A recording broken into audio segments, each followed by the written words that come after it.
rev it up and welcome to Cars Yeah, show number 2492. Today, we get to talk with an automotive enthusiast who's been involved with the car world since 1969.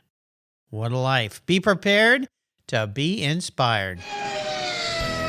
This is Cars Yeah, where you'll enjoy interviews with inspiring automotive enthusiasts. Mark Green is here to provide you with a fuel injection of automotive inspiration. So get in, sit down, buckle up, and get ready for a wild ride here on Cars Yeah.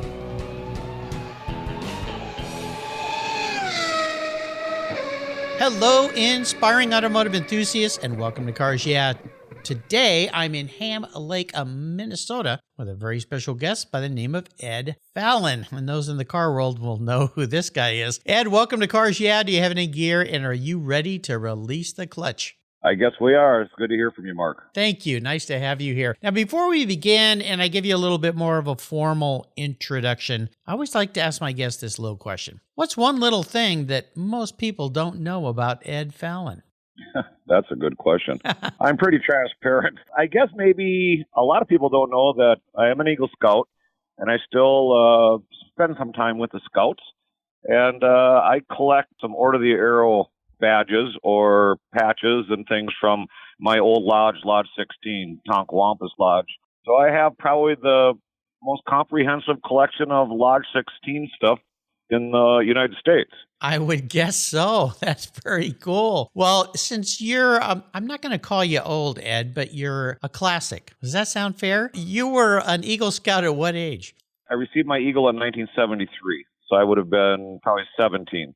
Okay. Very cool. Congratulations for that. And that's a unique collection item. But, you know, us car folks, we do like to collect things. That tends to be something that we do. Memorabilia. So why not some memorabilia from the Boy Scouts? So very cool. Let me give you a proper introduction here. Ed Fallon has been immersed. That's a big one. Yeah, he's been immersed all right. In the world of collector cars for over 4 decades and lives on his own private island off the state of Minnesota. Very interesting. Land of lakes. Operating Cave Creek Classics, a high-end boutique dealership from Arizona, his transactions with buyers and sellers are of the highest caliber, sourcing and selling French marques including Voisin, Hispano Suiza, and Delahaye, as well as great American classics including Duesenberg that appeal to blue-chip collectors and connoisseurs worldwide. Early on, Ed represented car auctions in Monterey for the late Don Williams of the Blackhawk Collection and Barrett Jackson in Scottsdale, to name just a few. He's worked with Paris-based Art Curial Auctions for the past 13 years. In fact, he's just been over there, where he calls upon his international relationships to match buyers with pristine and rare motor cars. Ed won first in class in the R class at Pebble Beach Concours de Elegance in 2004 and Best Design Award at the Quail event in 2005 with his personal 1938 Peugeot 402 Darlomat Special Sports Roadster. Tell you, Ed, I saw that car and it stopped me in my tracks, so no doubt we'll be able to talk about that a little bit too. But first, a word from our sponsors, so give them a little love, buckle up, we'll be right back. For several years now, you've heard me talk about Linkage Magazine. I've been a subscriber since the start. Their talented and creative team brings you a spectacular publication and website that shares the automotive passion from a worldwide perspective. Linkage is about driving, restoring, collecting, and first-hand experience at collector car auctions and more. They bring you real-world values plus rational, experienced opinions on the current markets. They cover the automotive world and the people who share our passions. And Linkage Magazine has grown, mailing you 6 issues annually. Join me on this journey with Linkage. They're geared for the automotive life. You can subscribe at linkagemag.com. Are you ready to take charge of your financial future? Then let me introduce you to Capitalize Your Finances. It's an online course designed to empower you with the knowledge and tools for mastering your money. This course will help you lay out the ins and outs of budgeting, the importance of emergency funds, investing strategies, and how to plan for a secure retirement. All this presented by financial planner Chris Paniotu. Chris has developed this course to help you effectively navigate your world of finance with confidence. Stop stressing about money and start taking control. Enroll in Capitalize Your Finance online course today and pave your way to financial success. To learn more, Go to capitalizepodcast.com/courses, or better yet, go to the Cars Yeah website, show notes page for today's show, and click on the link under Capitalize Your Finances. You'll be glad you did. Do it today. So, Ed, we are back. Now, my goodness, what a life.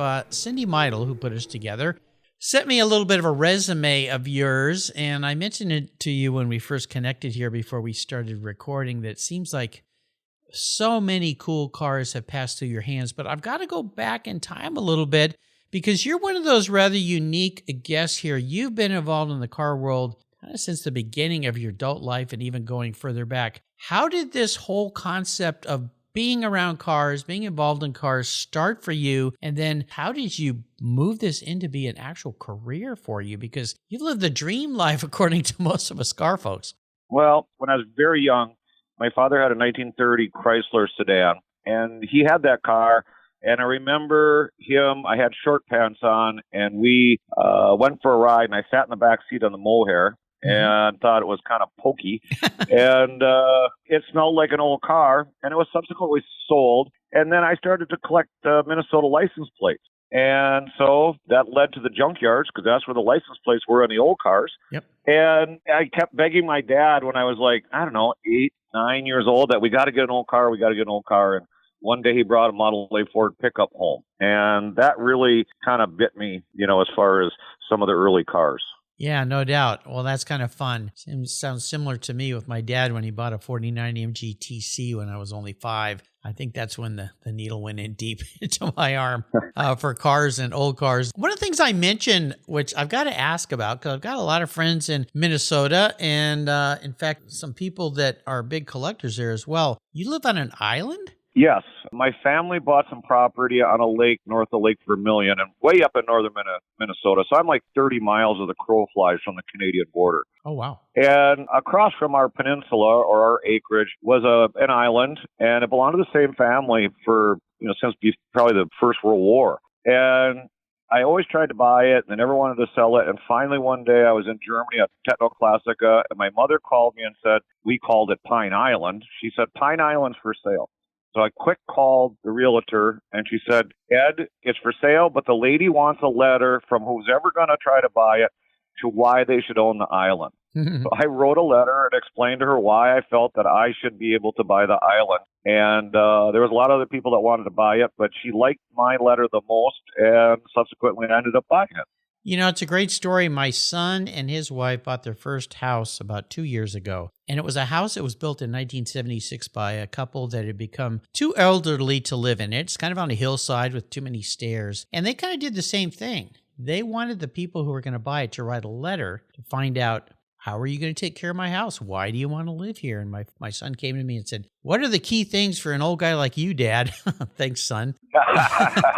That you would like to hear, And so I walked through a bunch of bullet points with him, and lo and behold, they weren't even the high bidder. But this elderly couple, they wanted someone to take care of their house. And I'll tell you, that house built in 76, it was a time warp. It was like a barn find car of a car that, somebody had really taken care of and loved and everything, and still had all these elements. And so that works out pretty well. Well, very cool. I love it. One of the things that I was told about you by Cindy is that you've got a half track and you go out in the desert and shoot up hillsides with live ammo. Is this true?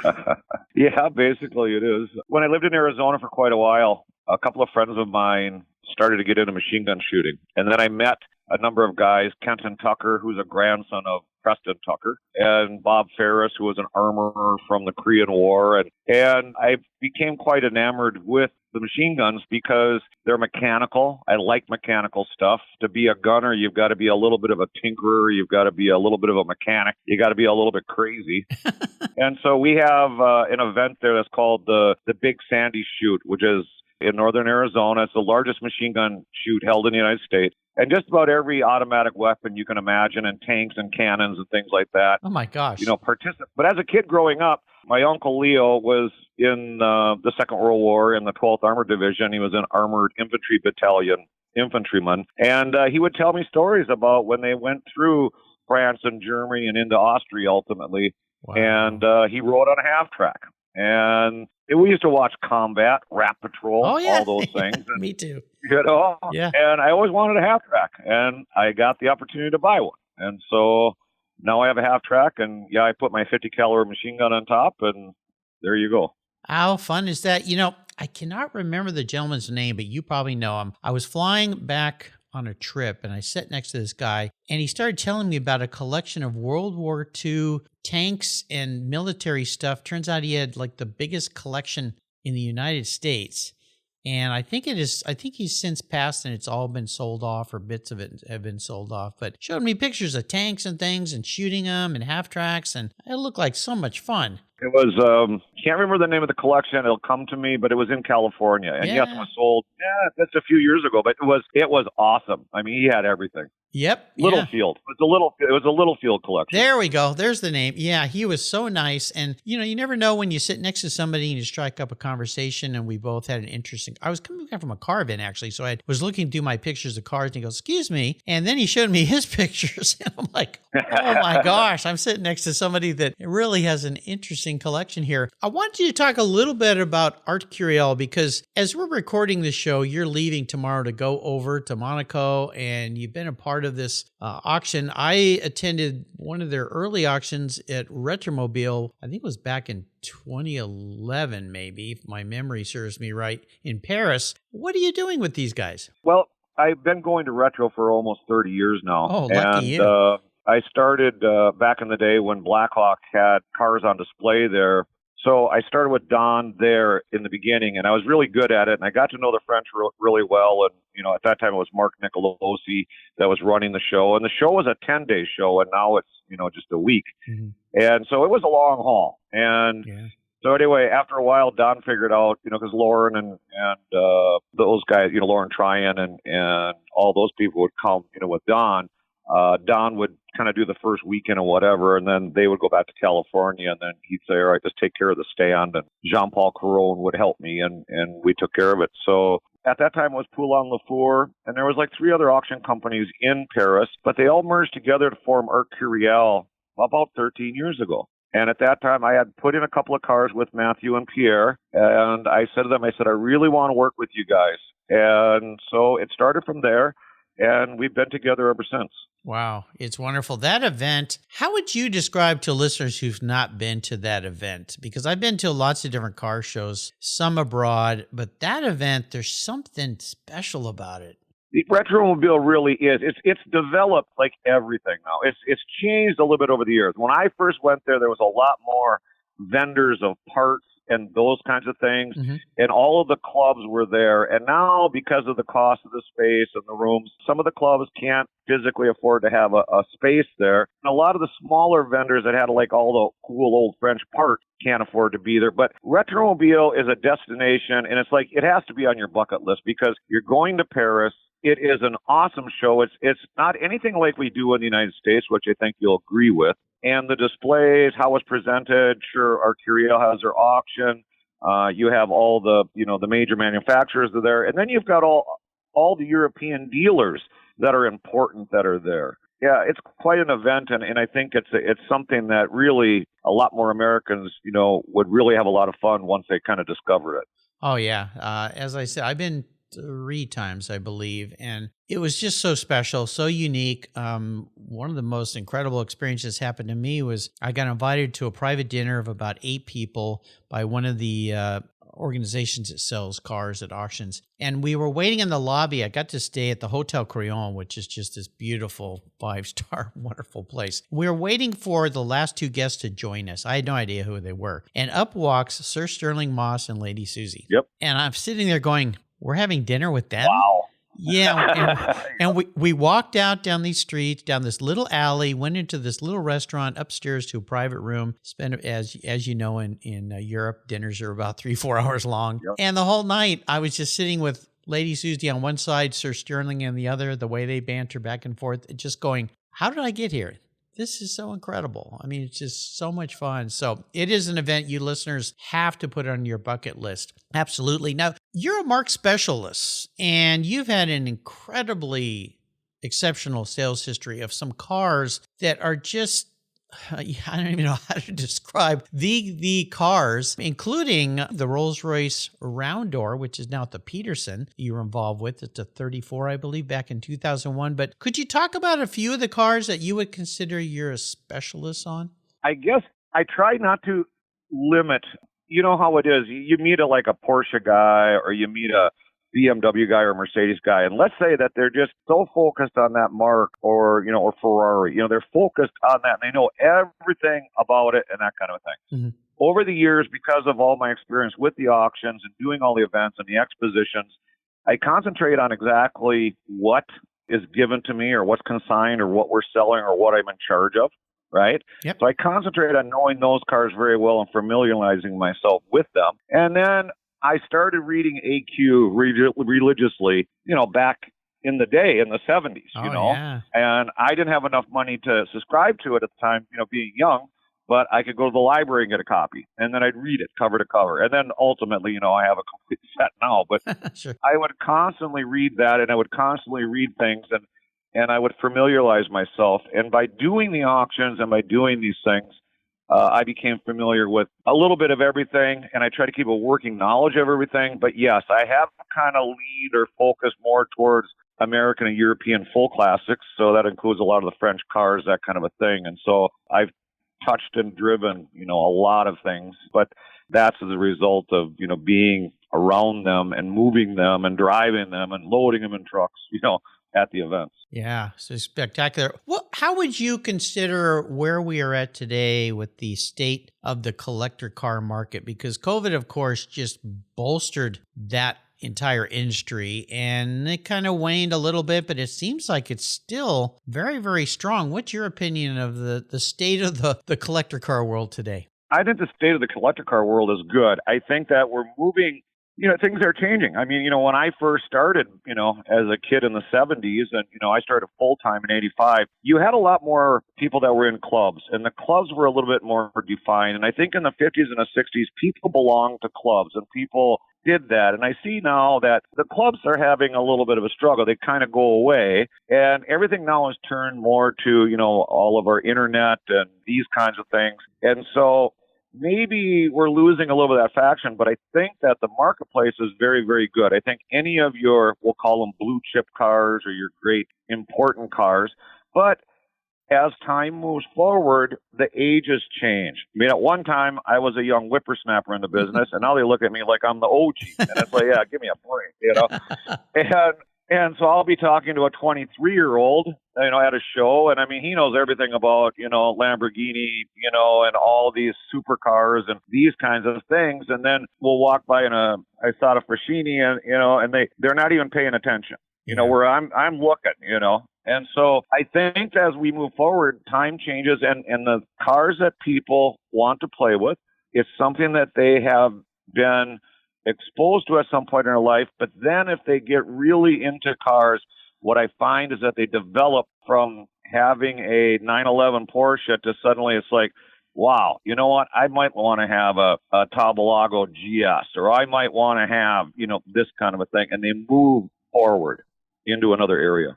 Well, it's good to see. And the idea that young people aren't interested in cars, I think we dispelled that on this show over the years. There's plenty of people interested. I just came back from La Jolla Concours, kind of a mini Pebble Beach. I look at that event. It's very relaxed, very wonderful. It's hometown for me since I grew up there. And looking at the people at the show, that the party that were in the tour, I was so fortunate to get to drive in, and the actual event, I see a lot of young people, people in their 30s and 40s. 40s is looking young to me. Yeah. That's a frightening thought. Right. But I do see a lot of those folks interested in these cars, and not only the newer cars, I know they tend to sway that way, but also some of the beautiful old cars as well. So it's encouraging for those of us. Yes.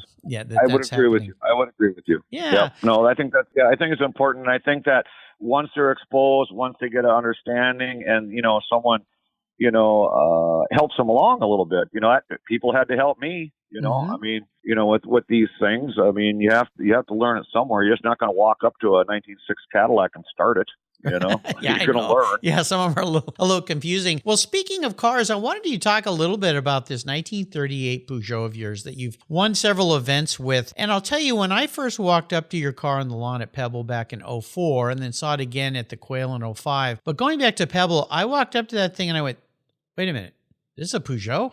I didn't know that much about that era of Peugeot, and it's such a just stunning vehicle that it brought a huge smile to my face. And now that I'm talking to the guy that owned the car, so tell us a little bit about that ride. Well, they were built by Porto, but the design is Paulin. And Paulin did the first kind of, he did the Peugeot Eclipse with retractable top. Mm-hmm. He designed the Americoast Bentley. That was in my class also at Pebble.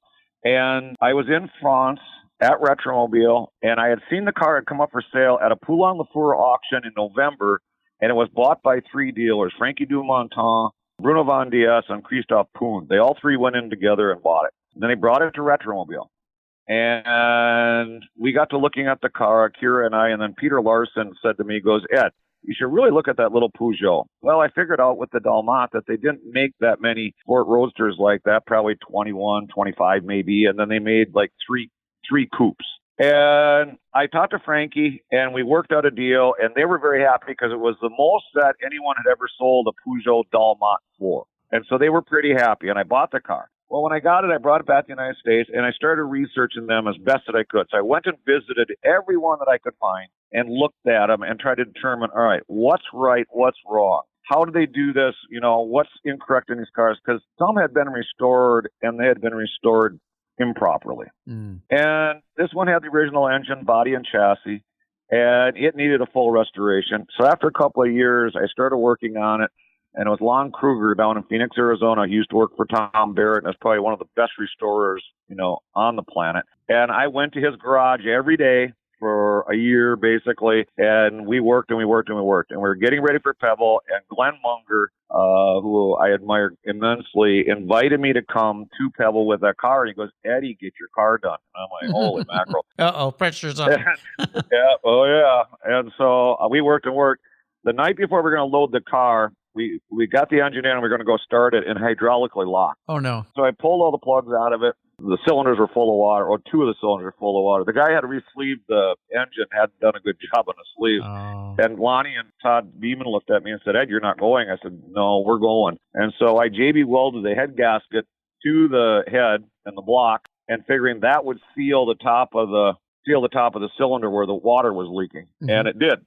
And so nice. We got it to Pebble. Still had to get the brakes to work. Finally got that. Got on the field, showed it, and I was very honored and privileged to, you know, win the class. And the car was very, very well received. And it's still, to this day, it's a 20-year-old restoration, but it's still probably one of the most authentic and best restored Dalmats on the planet. Well, it's just a beautiful car. I'll put a link on Ed's show notes page on the Cars Yeah website to where you can see a photo of that car. But yeah, it'll blow you away if you've never seen one. It's really, really beautiful. I wanted to ask you a little bit about, and you mentioned this earlier, the state of automobiles now is so amazing because you can find cars all over the world at your fingertips with a phone in your hand. When it comes to buying a car from Europe or abroad and bringing it into the United States, do people need to be worried about that?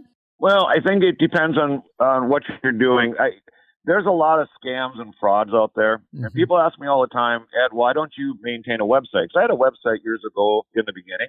And the problem was that guys are taking cars off the website that I had for sale and then advertising them on their own. Yep. Yeah. And I had a guy call me one day. He goes, Ed, I just sent you that deposit of that $540K. Oh, no. To your representative in Brazil. And I said, what are you talking about? I said, the 540 is sitting right in front of me right now. He goes, well, no, your guy in Brazil told me that, I said, no, what are you doing? Why didn't you call me? Wow. Anyway, he got out of it and all that. But at that point, I decided, you know what, I'm done. And so I didn't do it anymore. So now I basically just hand sell and do, and I call clients when I've got special cars. What I would recommend to anybody, I have sold hundreds of cars sight unseen to customers, meaning that they receive pictures and a report from me. And then when they receive the car, usually they call me up, and 99.9% of the time are like, oh my God, Ed, it's better than you said. I'm so happy. Everything is perfect, blah, blah, blah. All right. So what I would recommend on that is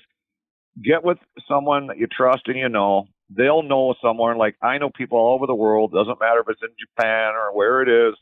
And we can make a phone call and somebody can look at it, and make sure that you're dealing with the proper individual that's selling it. And then as far as shipping, it's not a problem. Any car that is U.S. built and we repatriate back to the United States, there's no duty. If you bring in a car that was manufactured somewhere else, if it's over, I think, 25 years old or whatever, it's like 2.5% duty. And then you've got freight. But there's plenty of freight forwarders, as you know, that are extremely talented at that. Had plenty on this show. Well, caveat emptor, as they say, and fully vet any purchase. And boy, there's a list of hundreds of folks here who've been guests on my show that deal in the cars that are reputable that you can reach out to and talk with. And if they can't help you, they know somebody who can. I guarantee if you're talking to the right people. But yeah, don't just wear money off. Oh gosh, it's too many horror shows. When you think about your career in the automotive world, have you had a key mentor or a key influencer in your life that's been a great help to you?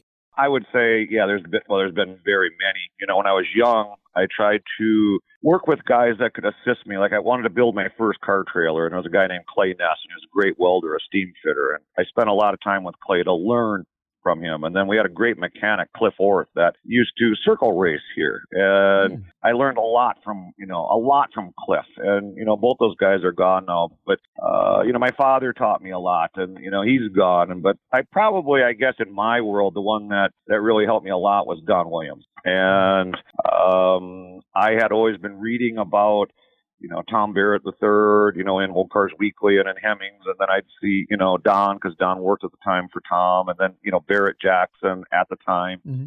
And, I was still in Minnesota. I mean, I wasn't going to these events yet, but I was reading about them. And I would see the showroom when Don formed Blackhawk after he had quit Don and he went with Ken Behring.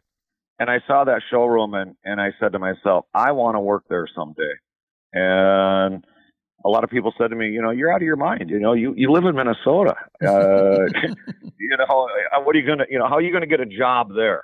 I ended up being noticed by Brian Jackson in Las Vegas at an auction event, and him and Craig hired me. At the time, Craig was, head of logistics, setting up chairs and that kind of a thing. And I was working with Brian. They did the first kind of exposition salon series with Don, and I subsequently met Don, and it kind of went from there. But I think Don was probably the one that really made the best formative things for me. I was a little bit older than some of the other guys that worked at Blackhawk. And like Don always said to me, he said, Ed, you came into the business at the right time when all the old, it was like right after the Bill Harrah's auctions and these kinds of things.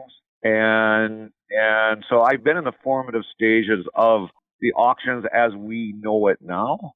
But, you got to remember that stuff changed every time we have an auction. There was something that changed up. Yeah. Well, it's been a little over a year since we lost the great Don Williams. And, what a legacy. So, yeah, you've just been around everybody, Ed. Holy cow. It's incredible. Good and bad. Well, we all have, haven't we? When it comes to car collecting, what would you say is the biggest challenge most people face? I know there's lots of challenges, but what's one that you've seen come up over and over and over again with all the cars that have gone through your hands?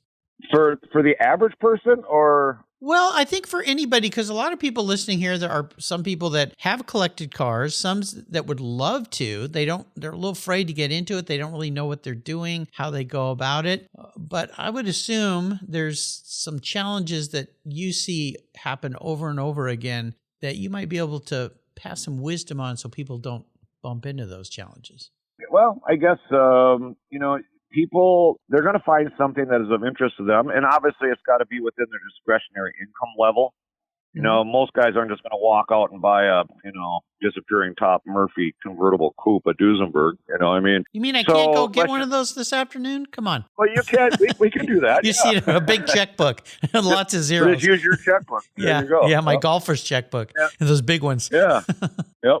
But I guess the main thing is, have a place, have an idea, and decide what you're going to do. I always used to say to people, there's guys that live to show cars. There's guys that they covet them. Therefore, they want to have 3 or 4 or 50 cars in the garage, and they want to walk out there and drink coffee and look at them.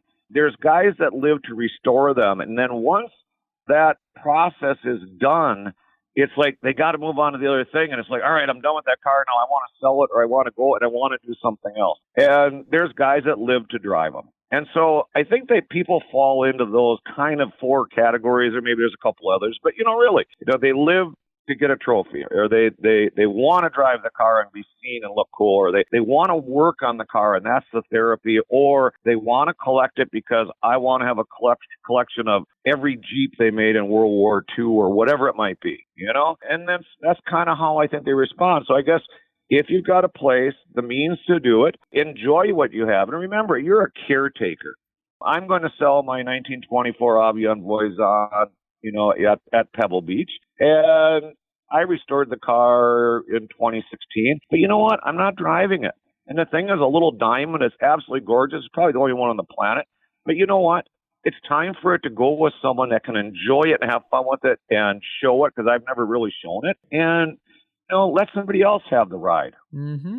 Yep, I understand. Just did that with a car a year and a half ago. It just become a little too precious for me, and now it's living about 45 minutes north of me in a much nicer garage, actually. But Tom says, "Hey, Mark, the car will always be yours. Come up and drive it anytime you want." So there's the joy. Well, there you go. The car exactly. Yeah, that's the beauty of it. Yeah, it is. For sure. So I'm going to be a bit of a car psychologist here with you, as I do with all my guests. I'm going to crawl into your head a little bit. If you were reincarnated, pun intended, manifest as a vehicle, not what you want to be, though. This is how you perceive yourself as a vehicle. What would you be, but more importantly, why? I don't know. That's tough. A tough one. I know. A lot of people ask me, Ed, what's your favorite car? Mm-hmm. And it's like, I can't really answer that either, because depending on the year and the mark and the things, I would have to say, okay, blah, blah, blah. To answer your question, I don't know. 2 cars come to mind. Okay. And there's probably maybe 2 reasons why. I don't know. I mean, do you know the 1907 Thomas Flyer? Oh, sure. Yeah, classic for sure. The Peking to Paris car? Yeah. Okay. I think it lives still in the museum in Nevada, isn't it? At the National Automotive Museum. Last I heard, yes. Yeah. Okay. And Jenny Withers and Newt Withers drove it in the Great American Race for a long time. Uh-huh. Yeah. But I mean, if that car could talk, can you imagine the stories that it would tell you when those guys took it around the world and did that race in 1907? And here it's an American car and that kind of a thing. And that car is going to live on into perpetuity, whether it lives in the museum or somebody gets it back out and drives it again and whatever. So I'd rather be the Thomas Flyer than, let's say, a Yugo that already has been through the scrapper. Well, I would hope so. You don't want to go through a scrapper. That car rolled on the lawn at Pebble, right? It's quite possible. Sure. I'm sure it's been there. I think they brought it on. It actually had mud all over it. They had, made it look like it had just won the 1908 Paris race. So, yeah, I love it. And then, I've got a real penchant for Duesenberg. So, I mean, really, America's mightiest motor car. And what's your favorite body style? It's kind of like, I do like the Murphy disappearing top convertible coupes. I mean, my favorite one is the one that's in the Keller collection, J107. It's a Walker Legrand dual cowl with a supercharger on it. And that car grew up in Minneapolis as I was a kid. And then Richard Gold bought it. And then in 85 or 86, he sold it to Tom Moynihan. It was the first Doozy to sell for $1 million. And then subsequently, Arturo has it and had it restored. And I mean, it's one of the best driving, cool Duesenbergs of all time. And so Duesenbergs are always going to be, I guess, again, I'll use the term live into perpetuity, that they're always going to be kept. They're always going to be taken care of, and people are going to see them, and hopefully people will remember what they are. So I guess if I was going to be, like you said, my mother, the car, and I come back, I want to be one that people are going to have an interesting story with. Yes, that particular car is absolutely fabulous. And sadly, of course, we just lost Arturo in February of this year. Down at the La Jolla Concours, Bruce Meyer brought his 29 Duesenberg and one. Yeah, that's a gorgeous car. Oh, that red. And yeah, it's just spectacular. And, you think of Bruce Meyer, you kind of think of him as all these sports cars. And I was standing there on the lawn and this car, he kind of goes, "Hey, buddy, get out of the way." And I went, "Yeah, Bruce, Wait, oh, that's right. You do have a Duesenberg, don't you? Yeah, it was spectacular. Very, very cool. He's had that longer than I think his hot rods. I talked to him afterwards, and you're right. And I was kind of surprised because, again, you kind of think of a person as... You don't equate him to that. That's right. You don't. Yeah. But, he's the quintessential car guy, I've always called Bruce. So yeah, definitely. Yeah, and he likes to get out and share his cars, which is even more spectacular. I love it. Well, one thing I like to ask my guests is if they would share a great book. As much as you travel, I'm hoping that you spend some time reading books. Is there one you could share with our listeners that you've really enjoyed? Yeah, I guess. Right now, as I get ready for Monaco, I started in February.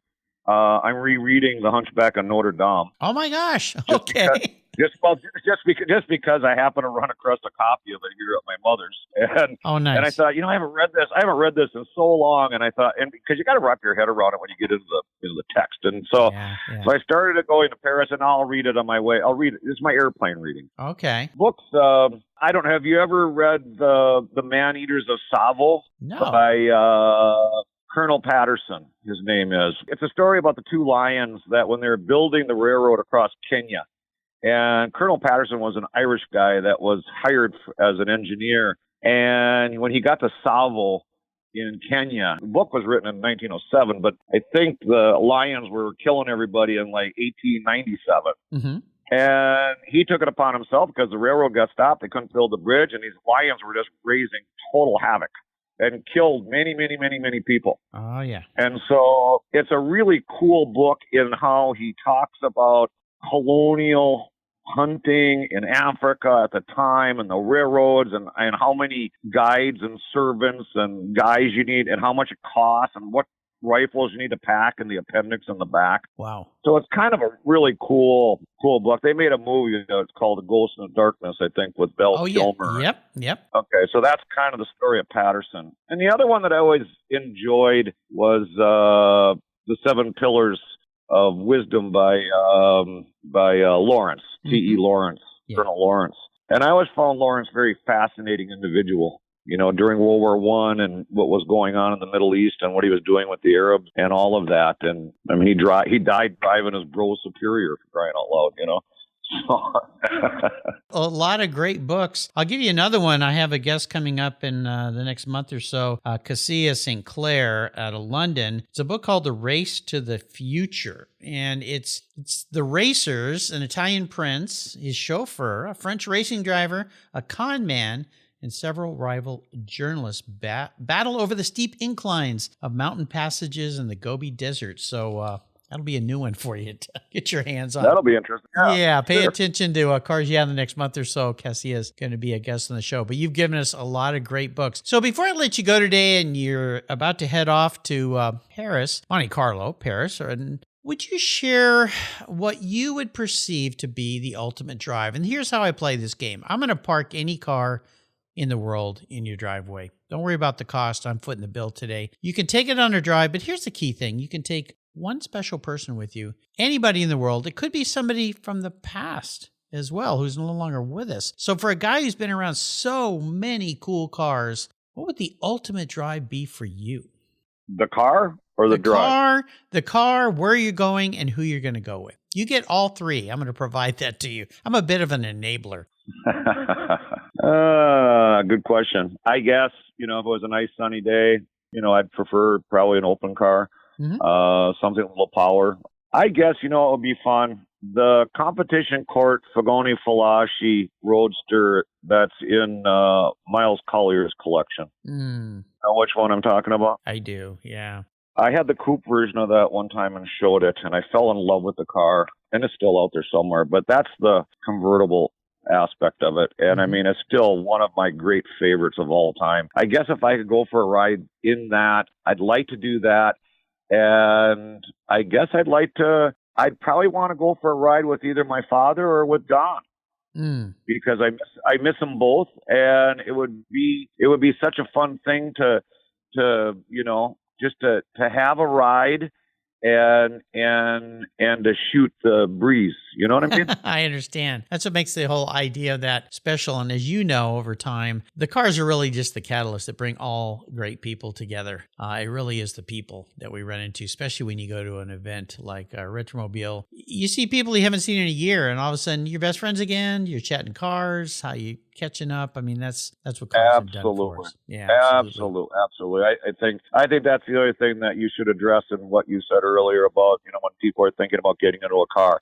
That's the thing that they're going to experience. They'll start to build relationships, some good camaraderie, and they'll meet people that have the same, interests, that kind of a thing. And that's what's helped me over the years is, by guys helping me, teaching me how to handle some of these cars, how to start them, how to drive them, that kind of a thing. Well, the great thing about cars is it really overcomes all socioeconomic, political, and everything else that could bring people apart or push them apart. Cars bring us all back together. Right. And that's the great thing about the car world. Before I let you go today, could you leave us with perhaps some parting words of wisdom or inspiration? I don't know. Maybe when it comes to the collector world or car collector world, of course. I guess in the collector car world, but I guess in life in general, there's a few things that I kind of go as a rule of thumb with me. I try not to get too excited. When you're younger, you get excited, you get upset, or you start throwing a tool. And I've learned to really contain that in my life now. When you're dealing with, and Todd Beaver and I always used to say this when we had trouble with a car, it was like, oh, Eddie, it's just old cars. And I used to say to him, I said, Todd, as long as we're moving, we're not stuck. So I don't care if we're in first gear or if we're in reverse going up the hill. As long as we're moving, we're not stuck. And I think that you can apply that to life too, but as long as the car is moving, you're not walking. I love it. I guess the other thing is, and my father taught me was, and I learned this a lot in scouts, and I tried to teach it to the scouts that, came across with me as a scout master, is don't fix the blame, fix the breakdown. And I don't care. I don't care who didn't do the dishes. I don't care who didn't, bring the garbage. I don't care. It's like, hey, somebody was on the roster to do that. Let's get it corrected, and don't stand there and point the fingers and go, oh, no, you didn't do that. Well, it's like, no, don't fix the blame, fix the breakdown. And just, when I worked at Barrett Jackson, stuff popped up every day. And there was always a logistical something. And it was like, hey, okay, the guy didn't bring this. Okay, let's get this handled and let's move on and get that set, and then we're done. And so I've always adhered to those principles, and they seem to work out.